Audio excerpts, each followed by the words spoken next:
Bonjour et bienvenue dans cette vidéo consacrée au matériel. Ce module présente le matériel utilisé par les joueurs d'échecs de compétition et qui doit être mis à disposition par l'organisateur.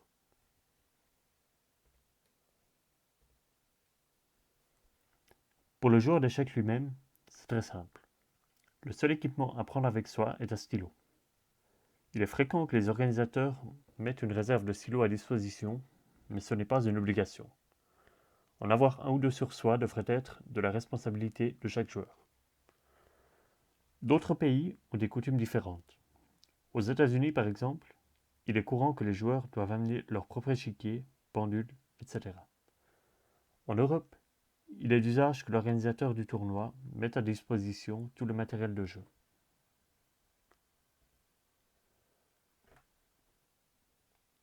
Quels sont maintenant les différents équipements que doit prévoir un organisateur? Il s'agit des échiquiers, des pièces, des pendules et des feuilles de partie. Mais il ne faut pas oublier la salle de tournoi, dont le choix et la préparation ne peuvent être négligés dans l'organisation d'une compétition. Regardons chaque point plus en détail en commençant par l'échiquier. Celui-ci fait l'objet de normes dans les règles de la FIDE, plus précisément dans le règlement E.01 à l'article 2.1. L'échiquier et son orientation y sont clairement définis comme suit. L'échiquier possède 8 x 8 cases, alternativement claires et foncées. Son orientation est correcte lorsque la case en bas à droite de chaque joueur est de couleur blanche. Il doit être stable et en un matériau comme le bois ou le plastique qui sont les plus courants. Il est également important que sa surface ne brille pas. Il ne doit donc pas y avoir de reflets de pièces ou autre. Le côté d'une case devrait mesurer 5 à 6 cm, ce qui correspond à une surface suffisante pour contenir 4 pions. La taille optimale de l'échiquier est quant à elle de 50 à 60 cm, 4 compris. Finalement, il est très important que l'échiquier ne glisse pas sur la table pendant la partie. Les feutres peuvent être placés sous l'échiquier à cet effet.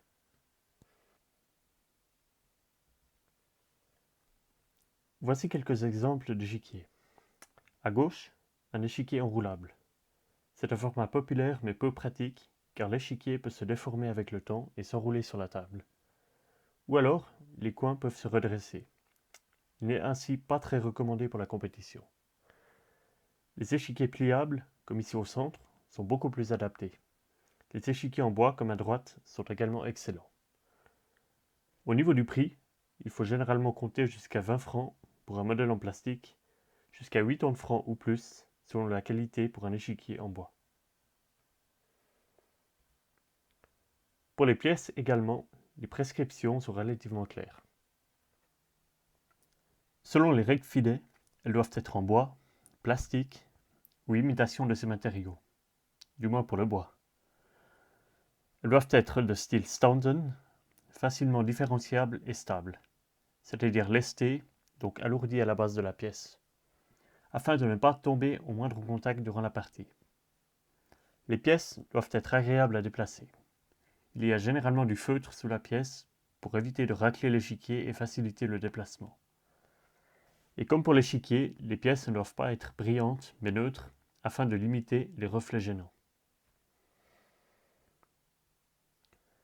Voici un exemple d'un ensemble de pièces en bois foncé et clair. Les pièces peuvent également être en plastique. L'important est que l'on puisse aisément différencier les pièces qui ne sont pas forcément blanches et noires dans la pratique, mais plutôt claires et foncées. Les pièces doivent respecter une certaine dimension, à plus ou moins 10% près. Le diamètre de la base doit correspondre à 40 à 50% de la hauteur de la pièce.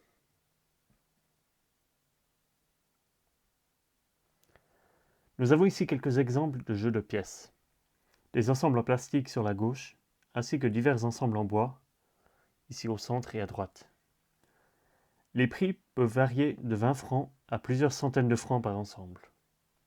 Au final, l'organisateur décide quel type de pièce il souhaite utiliser. Quelles sont maintenant les compétences attendues de l'arbitre en matière de pièces? En premier lieu, il faut pouvoir mettre correctement en place une position de départ. Pour rappel, la case en bas à droite est blanche, et les dames se situent sur la colonne D, c'est-à-dire la dame blanche sur une case blanche et la dame noire sur une case noire. Il faut également prévoir un entrepôt avec des pièces de rechange à disposition. Un exemple de situation. Il manque un pion à la fin d'une partie que l'on ne retrouve que plus tard dans la salle. On doit pouvoir entre-temps le remplacer. Il est important d'avoir des dames supplémentaires à disposition pour les promotions. Dans les tournois de haut niveau, chaque joueur a une dame supplémentaire à côté de l'échiquier dès le début de la partie. Finalement, à la fin du tournoi, veillez à ranger correctement les ensembles de pièces complets.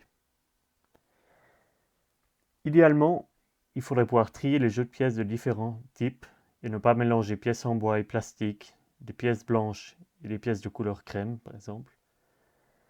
Et dans certaines situations, l'installation d'échiquiers électroniques de type DGT est requise.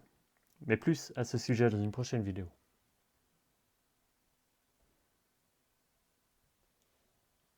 Les pendules doivent également répondre à certains standards de la FIDE. Les tournois au plus haut niveau se jouent par exemple obligatoirement avec des pendules électroniques. En réalité, cela vaut pour la grande majorité des tournois qui se jouent désormais avec des cadences avec incrément, pour lesquels il est quasiment impossible d'utiliser une pendule mécanique. Les pendules doivent avoir un drapeau ou indication montrant lequel des joueurs est tournoi premier. Important, le temps additionnel ne doit pas être ajouté directement lorsque le nombre de coups pour une période est atteint. Il n'est donc pas permis d'avoir un compteur de coups ajoutant automatiquement le temps après 36, 40 ou 60 coups. Cela donnerait une indication non autorisée au joueur en signalant qu'il a atteint le nombre de coups requis pour une période. De plus, le nombre de coups comptés pourrait être incorrect si l'on appuie par exemple sur la pendule par erreur sans avoir joué de coups.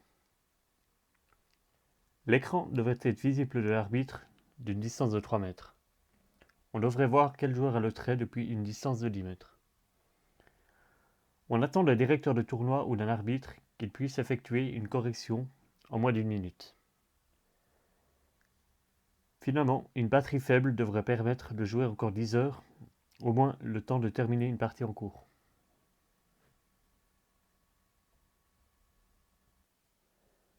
Voici quelques modèles de pendules autorisés par la FIDE. Sur la ligne du haut, les pendules de la série DGT. À gauche, la DGT 2010. Au centre, la DGT 2500, le modèle le plus récent de la série. À droite, la DGT 3000. Ici un modèle en imitation bois. Cette pendule peut être connectée à un échiquier DGT afin de retransmettre la partie en direct. Si un tournoi est retransmis en ligne, il faut prévoir un modèle de pendule adapté. En bas à gauche, le modèle chinois LEAP, qui est également le meilleur marché. En bas au centre, respectivement à droite, les modèles européens Chess Evolution Classic et Premium. Une pendule coûte entre 35 et 100 francs suisses selon le modèle.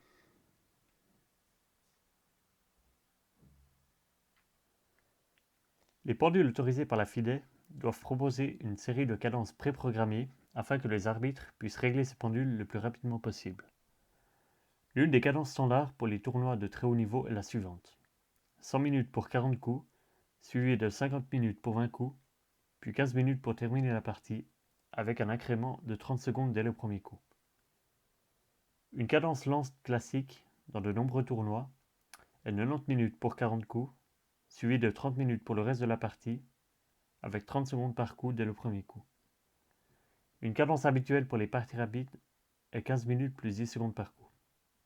Pour les parties blitz, 3 minutes plus 2 secondes par coup.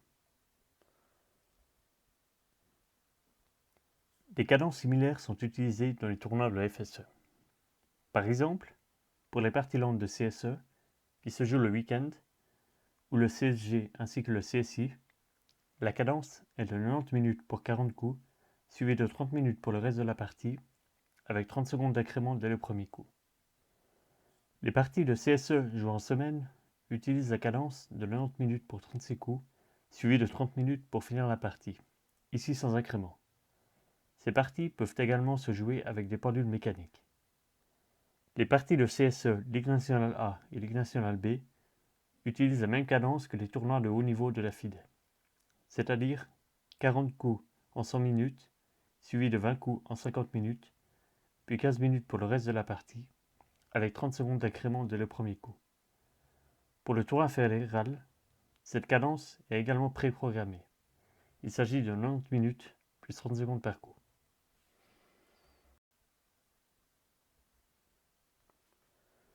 De nombreuses cadences s'appliquent pour les tournois juniors de la FSE. Il est possible dans certains cas que les pendules doivent être réglées manuellement, soit en adaptant le temps de base et l'incrément d'une cadence déjà enregistrée, soit en choisissant le paramétrage manuel depuis le début.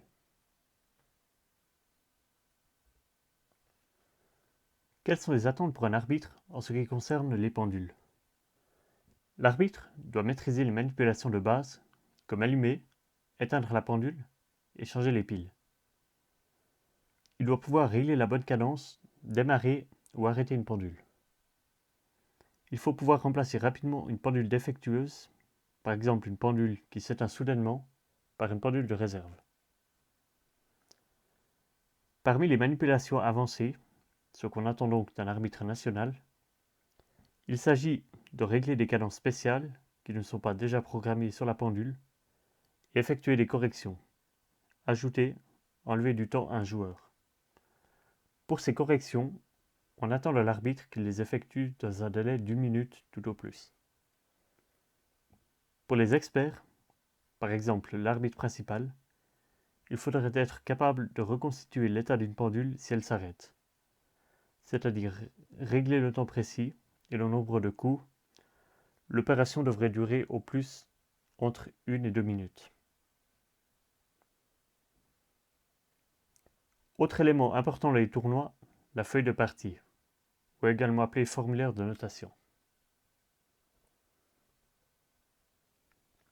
La règle est que les originaux des feuilles de partie appartiennent à l'organisateur. L'organisateur met les feuilles de partie à disposition et les joueurs doivent les utiliser. On note en principe le coup après l'avoir joué, sauf dans des cas de réclamation de nul.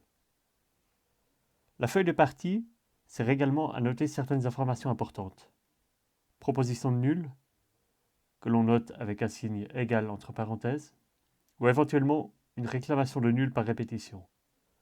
Ces informations sont utiles si l'on veut par exemple démontrer à l'arbitre que l'adversaire a un comportement dérangeant. Par exemple, des propositions de nul de manière répétée. Il n'y a pas d'obligation de noter pendant le side note, mais la feuille doit être complétée à la fin de la période de jeu. Cette règle vaut uniquement pour les cadences sans incrément ou avec incrément de moins de 30 secondes par coup, mais plus à ce sujet dans les règles de la FIDE. À la fin de la partie, les deux joueurs vérifient et signent les feuilles, l'original pour l'organisateur, la copie pour le joueur. Il existe également des feuilles de partie électroniques qui peuvent faciliter les choses. Il s'agit d'un support spécifique pour la notation et qui peut être personnalisé. Sa conception doit permettre de détecter et d'empêcher les actions non autorisées. Les règles FIDE ont été mises à jour pour inclure un règlement sur les feuilles de partie électroniques, mais elles ne sont pas encore très courantes.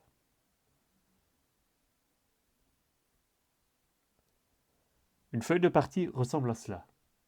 On y trouve typiquement une ligne pour le nom du tournoi, la date, le numéro de la ronde, les adversaires, ainsi que pour le résultat. Ensuite, naturellement, une série de lignes numérotées pour noter les coups blancs et noirs. La ligne ouverture est encore courante, mais très rarement utilisée au-delà des tournois juniors. Un lot de 100 formulaires coûte environ 10 francs.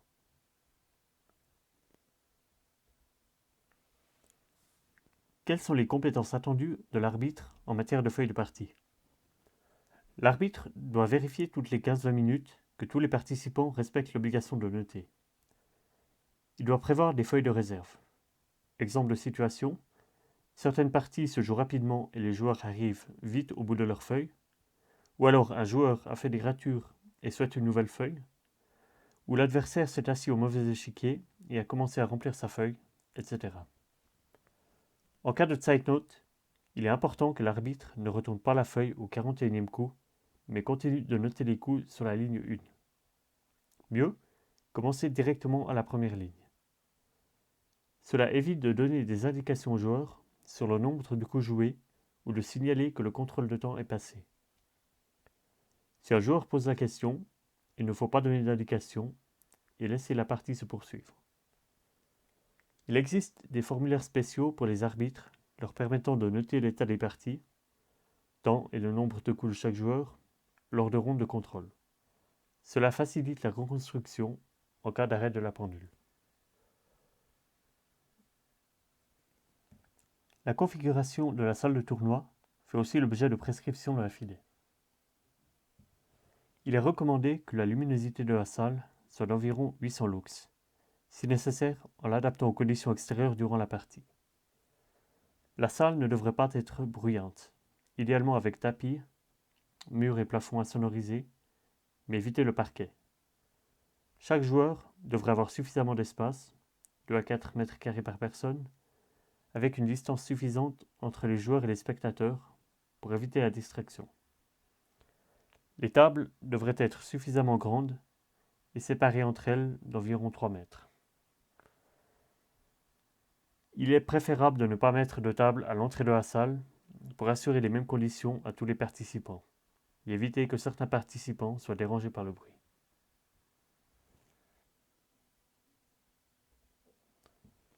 Pour les tournois individuels ou les championnats, il est recommandé que les tables soient espacées l'une de l'autre de 3 mètres environ, entre 2 mètres et demi et 4 mètres et demi, dans toutes les directions. Un tournoi individuel pourrait ressembler à ça. Chacun a suffisamment de place et ne dérange personne en se levant et en se déplaçant dans la salle. Il est possible pour un Open d'aligner 2 tables, c'est du moins la recommandation de la FIDE. Pour les championnats par équipe, il est possible d'organiser des rangées de 4 tables. Il faudrait éviter pareille configuration pour les Open, mais cela représente très souvent la réalité. Les joueurs et les spectateurs se déplaçant entre les tables sont rapidement une source de distraction. Nous sommes arrivés au terme de cette présentation. Merci pour votre attention.